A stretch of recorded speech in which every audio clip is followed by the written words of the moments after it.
اشفاق احمد مرحوم کا سوال تھا، بچہ خوف میں ہو، ماں کی گود میں جا چھپتا ہے، رب کریم جو 70 ماؤں سے بڑھ کر ہے، اس کی گود کیا ہے؟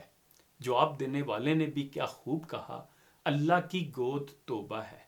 انسان گناہ کرتا ہے اور اس میں جا چھپتا ہے۔ بچے کے گود میں چھپنے سے ممتا کی تسکین ہوتی ہے اور توبہ سے رب کریم خوش ہو جاتے ہیں۔ قرآن کریم میں خود اپنی خوشی کا اظہار فرماتے ہیں، ان اللہ یحب التوابین، بے شک اللہ بہت توبہ کرنے والوں سے محبت فرماتا ہے۔ بچہ ماں کی گود میں چھپتے پرواہ نہیں کرتا کہ کوئی اسے کیا کہے گا، خود کو ماں کے سپرد کر دیتا ہے۔ آسیہ عمران بہن لکھتی ہیں کہ گزشتہ دنوں بیٹے پر شدت سے غصہ آیا، لیکن غصہ یکدم ہی محبت میں بدل گیا جب وہ سر جھکائے بولا، ماما جتنا چاہو مار لو پر ناراض نہ ہونا۔ رب کریم 70 ماؤں سے بڑھ کر محبت کرنے والے کا بندے کی توبہ پر کیا عالم ہوتا ہوگا۔ ہم بندے ہیں، ہمارے تو اندازے بھی بڑے ناقص ہیں۔ رب کریم کی رحمت اور محبت کا اندازہ اس حدیث مبارکہ سے کیجئے کہ وہ سارے گناہ نیکی سے بدل دیتے ہیں۔ سورہ فرقان میں ہے کہ مگر جو توبہ کرے اور ایمان لائے اور اچھا کام کرے تو ایسوں کی برائیوں کو اللہ نیکیوں سے بدل دے گا، اور اللہ بخشنے والا مہربان ہے۔ توبہ کرنے والے سے اللہ کی خوشی کا اندازہ صحیح مسلم کی ایک اور حدیث مبارکہ سے کیجئے۔ رسول کریم صلی اللہ علیہ وآلہ وسلم فرماتے ہیں، بے شک اللہ اپنے مومن بندے کی توبہ سے اس شخص سے زیادہ خوش ہوتا ہے جو کسی ہلاکت خیز پتھریلی زمین پر پڑاؤ کرے، اس کے ساتھ اس کی سواری بھی ہو جس پر اس کے کھانے پینے کا سامان لدا ہوا ہو، پھر وہ سر رکھ کر سو جائے، جب بیدار ہو تو اس کی سواری جا چکی ہو، تو وہ اسے تلاش کرے یہاں تک کہ گرمی اور شدت پیاس یا جس وجہ سے اللہ چاہے پریشان ہو کر کہے کہ میں اسی جگہ لوٹ جاتا ہوں جہاں سو رہا تھا، اور پھر سو جاتا ہوں یہاں تک کہ مر جاؤں، پھر وہ اپنی کلائی پر سر رکھ کر مرنے کے لیے سو جائے، پھر جب بیدار ہو تو اس کے پاس اس کی سواری موجود ہو اور اس پر اس کا توشہ بھی موجود ہو، تو اللہ مومن بندے کی توبہ پر اس شخص کے اپنی سواری کے لوٹنے پر خوش ہونے سے بھی زیادہ خوش ہوتا ہے۔ حقیقت یہ ہے کہ شیطان انسان کا دشمن ہے، اللہ کی گود دامن رحمت میں کبھی نہیں جانے دینا چاہتا۔ مایوسی، نا امیدی کا شکار کر کے توبہ سے روکنے کی ہر ممکن کوشش کرتا ہے۔ ایسے لوگ جو گناہوں کی زندگی گزارنے کے بعد اللہ کی طرف پلٹ آتے ہیں، اللہ کا قرب اور محبت پا کر ان کی کیفیت ہی الگ ہوتی ہے، ان کے ایمان رجوع اللہ کا رنگ ہی منفرد ہوتا، انداز جدا ہوتا ہے۔ پھر آسیہ بہن نے ایک ڈاکو سے متعلق مولانا محمد امین صفدر اوکاڑوی رحمہ اللہ کا ایک واقعہ بیان کیا ہے۔ یہ واقعہ آپ مولانا کی اپنی زبانی سنیے۔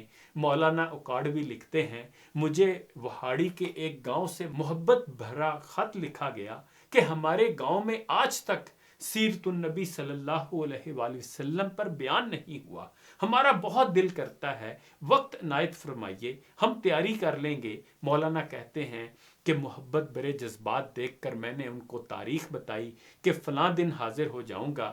دیے گئے وقت پر میں پہنچا تو میزبانوں نے ہدیہ پیش کر کے کہا، مولانا صاحب ہم بیان نہیں کروانا چاہتے۔ وجہ پوچھی تو بتایا کہ ہمارے گاؤں میں 90% غیر مسلم ہیں، وہ دھمکیاں دیتے ہیں کہ اگر بیان کروایا تو تمہاری عزتیں، مال، گھر بار محفوظ نہ رہیں گے۔ ہم کمزور غریب ہیں، تعداد میں کم ہیں، اس لیے ہم یہ مجلس منعقد نہیں کر سکتے۔ مولانا نے ان کی بات سن کر کہا کہ بات تمہاری ہوتی یا میری، واپس چلا جاتا۔ بات مدینے والے صلی اللہ علیہ وآلہ وسلم کی عزت کی آ گئی ہے، اب بیان ہوگا اور ضرور ہوگا۔ گاؤں والے کہنے لگے کہ آپ تو چلے جائیں گے، مسئلہ تو ہمارے لیے ہوگا۔ میں نے کہا، اس گاؤں کے پاس کوئی ڈنڈے والا یعنی با اثر یا گونڈا ہے؟ انہوں نے بتایا کہ گاؤں سے کچھ دور نورا ڈاکو رہتا ہے، پورا علاقہ اس سے ڈرتا ہے۔ مولانا کہتے ہیں کہ میں نے کہا چلو مجھے لے چلو۔ جب ہم نورے کے ڈیرے پر پہنچے تو دیکھ کر نورا بولا، آج خیر ہے، مولوی کیویں آ گئے نے، یعنی آج کیا خیر ہے کہ مولوی صاحب خود آ گئے ہیں؟ تو مولانا کہتے ہیں کہ میں نے کہا کہ بات نبی کریم صلی اللہ علیہ وآلہ وسلم کی عزت کی آ گئی ہے، کیا تم کچھ کرو گے؟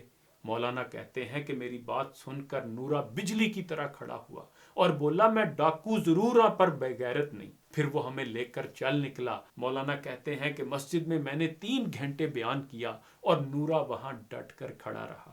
آخر میں نورے نے کہا اگر کسی نے مسلمانوں کی طرف آنکھ اٹھا کر بھی دیکھا تو نورے سے بچ نہیں پائے گا۔ مولانا کہتے ہیں کہ میں واپس آ گیا۔ کچھ ماہ بعد میرے گھر پر ایک آدمی آیا، سر پر امامہ، چہرے پر داڑھی، زبان پر درود پاک کا ورد۔ میں نے پوچھا کون ہو؟ رو کر بولا مولانا میں نورا ڈاکو ہوں۔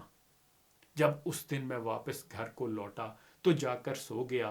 آنکھ لگی ہی تھی کہ پیارے مصطفیٰ صلی اللہ علیہ وآلہ وسلم میرے خواب میں تشریف لائے، میرا ماتھا چوما اور فرمایا آج تو نے میری عزت پر پہرا دیا ہے، میں اور میرا اللہ تم سے خوش ہو گئے ہیں، اللہ نے تیرے پچھلے سب گناہ معاف فرما دیے ہیں۔ مولانا صاحب اس کے بعد میری آنکھ کھلی تو سب کچھ بدل چکا تھا۔ اب تو ہر وقت آنکھوں سے آنسو ہی خشک نہیں ہوتے۔ مولانا صاحب میں آپ کا شکریہ ادا کرنے آیا ہوں۔ مولانا صاحب کے یہ سن کر آنسو جاری ہو گئے۔ سچ بات یہ ہے کہ آپ نے کچھ بھی کیا ہے، آپ کا رب آپ کی رجوع کا منتظر ہے، اس کی گود میں چھپ جائیے۔ موتی سمجھ کے شان کریمی نے چن لیے، قطرے جو تھے میرے ارکے انفال کے۔ اقبال نے ٹھیک ہی کہا ہے، انسان اگر خدا کی بارگاہ میں ندامت کے 2 آنسو بھی پیش کر دے تو خدا ان آنسوؤں کو موتیوں کی شان عطا فرماتا اور اپنے بندے کی توبہ کو قبول فرما لیتا ہے۔ خدا ہمیں بھی ایسے ہی 2 آنسو عطا فرما دے۔ انہی گزارشات کے ساتھ اجازت چاہوں گا۔ اپنا خیال رکھیے گا۔ اللہ حافظ۔